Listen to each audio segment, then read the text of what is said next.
Okay, so welcome to the class. So today we're going to talk about is targeted PDS in India. Okay, so let me write down here. And it's also called as Antyodaya Anna Yojana. So let me write down here. Antyodaya Anna Yojana. Okay, it's called as AAY. Okay, and this is an alternative to PDS. Okay, so we will talk about the direct benefits transfers of national food security as an all. So as I said, PDS began in a universal program in India due to the food shortages in mid 1960, but since 1997 it has been exclusively targeted towards the poor, providing them wheat, then sugar, then rice and kerosene at highly subsidized to below the poverty line households. Okay, so the objective was to help the very poor families to buy the food grains at a reasonably low cost to enable them to improve their living standards, and attain a food security. So the new system followed a two-tier subsidized pricing structure. One is for the BPL and another is for the APL, which I had explained to you what is the meaning of above poverty line. Now in both these cases where the substitution, income effect dominates, and it depends on how the consumer is getting benefited. Okay, so then let us talk about AAY.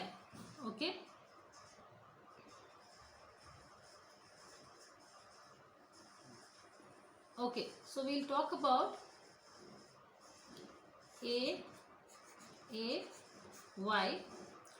Now in order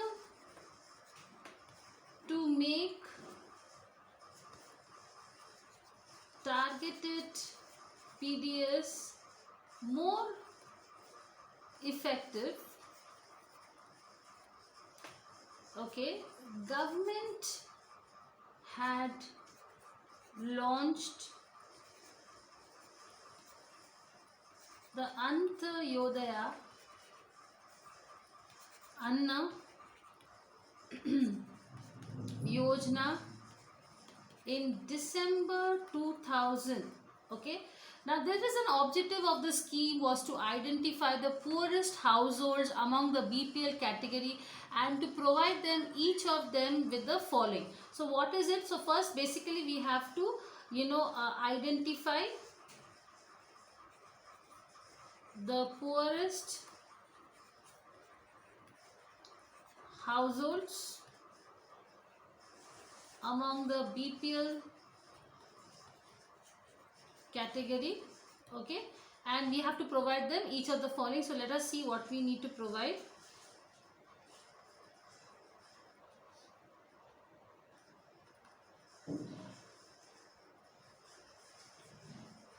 Let me just clear this.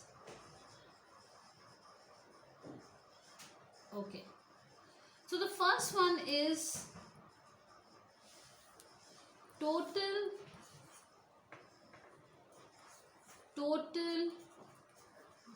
25 kg of food grains per month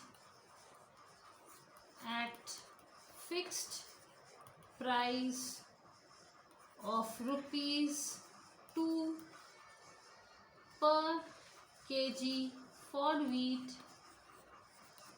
and rupees 3 per kg for rice. Okay, and now individuals in the following priority groups are entitled to have an AAY card. So they were entitled to have one AAY card, and basically this is including who has this AAY card. Now the ones who are landless, so landless, agricultural laborers, okay, then marginal farmers, okay, then rural artisans or craftsmen, such as potters, then tanners. Okay, then the fourth is slum dwellers. Now slum dwellers, or and then more on also people who are persons, they are living there on a daily basis, who are living their living livelihood, like in the form of porters, then rickshawalas, poolers, cobblers. So they are all having eligible to get an AAY card. And then also the destitute or very very poor people, on households which are headed by the widows or terminally ill persons, disabled persons, person aged of 60 years or more, with no assured means of subsistence, and also the primitive tribal households. So even they are, so all these are eligible to get the AAY card. Okay, now let's talk about something about some more points about Food Corporation of India. Okay, so FCI is the prime agency at the center that is responsible for transporting food, grains to the state godowns. Okay, so first, what are their responsibility? Let's see. They procure grains, so procuring grains at the MSP, minimum subsidized price, from farmers. Second, okay, they maintain operational and buffer stocks of grains to ensure food security. Okay, then what are some more points? Let us see.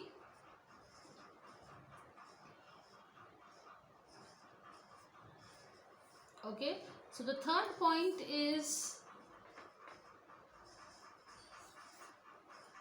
allocating grains to states, distributing and transporting grains to the state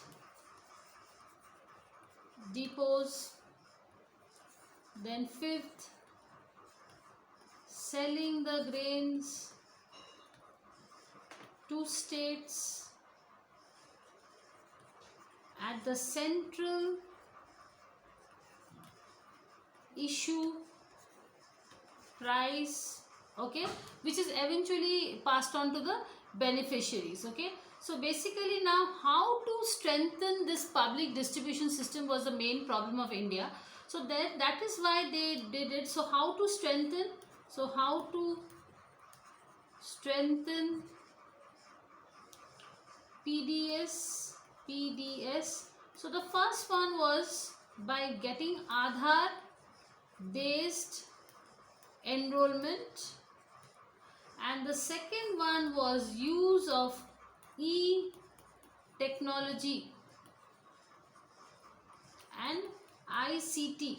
Now let's discuss about the first one, that was Aadhaar based enrollment. So now this is the key problem in the efficient functioning of the PDS is inclusion of errors and exclusion of errors. So Aadhaar cards could be used to identify the real poor households, and this way we can include the errors and find out that if there is any mistake of identifying the right household. So the use of Aadhaar would also help in eliminating the duplicate and the right beneficiaries, okay, and removing all the duplicates and getting the right beneficiaries. So sometimes what happens is there is an illegal migrant, so through Aadhaar card we can rectify it.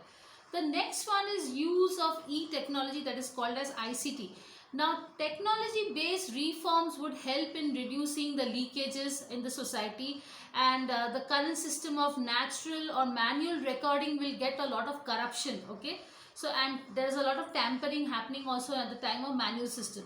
So this computerization of records will resolve this problem, and this will be an end-to-end problems will be solved, and computerization could also have a large scale division of grains to open markets, and also it will help to track the delivery of food grains from state depots to beneficiaries. Okay, so now these are the two things which they thought. So there was a technology based reforms undertaken by states by way of SMS, and then smart cards were available, then GPS technology was used, digitalization of ration cards were done, SMS based monitoring system was started, then there was a use of web based citizens portal. Okay, I repeat, use of web based citizens portal was also issued, and then there was an issue of smart cards in place of ration cards. So ration cards was placed, it was changed from ration cards to smart cards. Now the more important part was, because as I told you, the ration cards were more focused on the urban areas. Okay, so we had to remove this urban bias, and partiality of the urban areas had to be removed. So it has also been found that most of the ration shops, as I told you, are situated in the urban areas of the city rather than the backward areas and slums where most of the people are living. So the poor often have to travel miles and miles to procure their quota of grains. Okay, so the situation of ration shops in the urbans has also increased the risk of inclusion errors, as urban middle class have a strong incentive. So even though basically what is happening is, the urban middle class people are using this incentive themselves, and they are going and enrolling in the local ration shops. So if the ration shops are restricted to slums, then the urban middle class will find it difficult to travel the slums to buy the grains, and that is why the ration shops should be just next to the slums. Okay, and then there must also be a choice of commodity source. So now generally if you see, the PDS in India provides cereals like wheat, then rice to the poor. But however, if various studies have found that poor generally prefer coarse grains, they like coarse. So what are the grains the poor like? They like ragi, they like maize, they like jowar, they like bajra. So these cereals are not only rich in carbohydrates and protein, but they are also less consumed by the rich and the urban middle class. So if coarse cereals are sold in the PDS shops, then the rich will automatically stop using the ration shops, and thereby we can eliminate the inclusion problem. The next way we can improve the PDS system is by decentralization. So the current system of centralized PDS, where the centers procure the grains and then distribute it to each state, is highly inefficient. Okay, so the centralized PDS further adds to very lot of administrative costs are involved, and then transportation costs are involved, which goes to the FCI, to the state depots. So this would be better if the states are given the power to procure and distribute the grains on their own, and there should be a minimum subsidies price. Then everything can be decided by the center, but the state can do the procurement. Okay.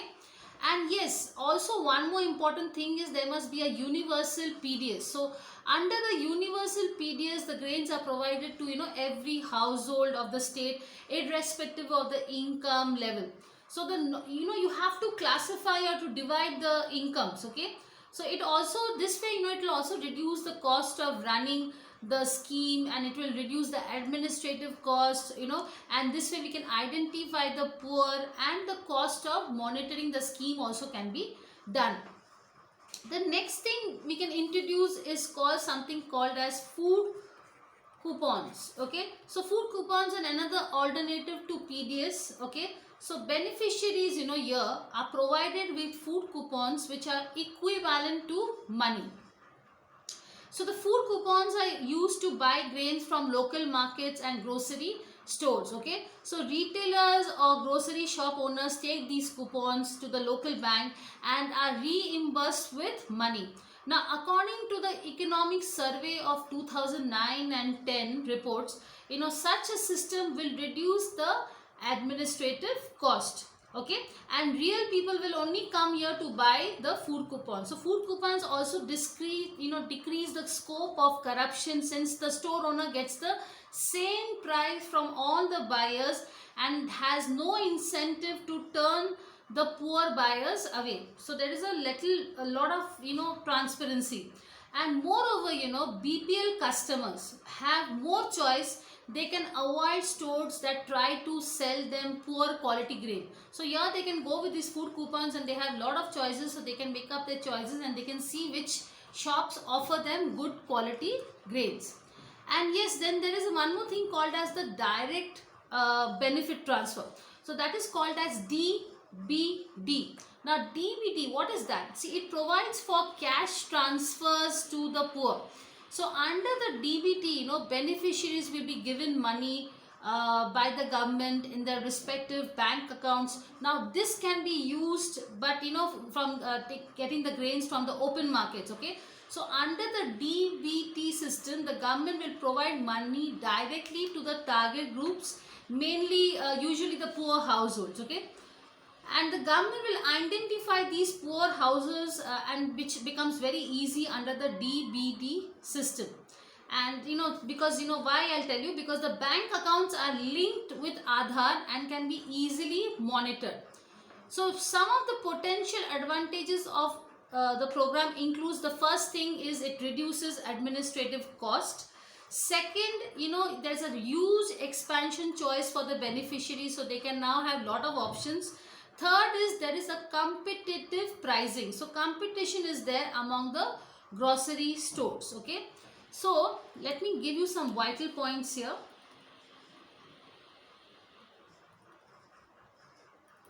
So in PDS, leakages arises due to ghost ration cards. Now what happens under DBT? The identity of a person is known and ration cards will be, so everywhere there will be an Aadhaar card link, Aadhaar verified, due to which only the right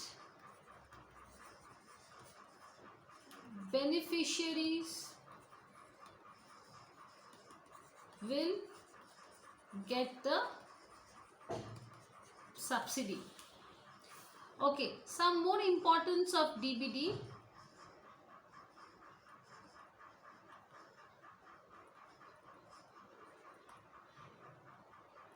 Okay, the savings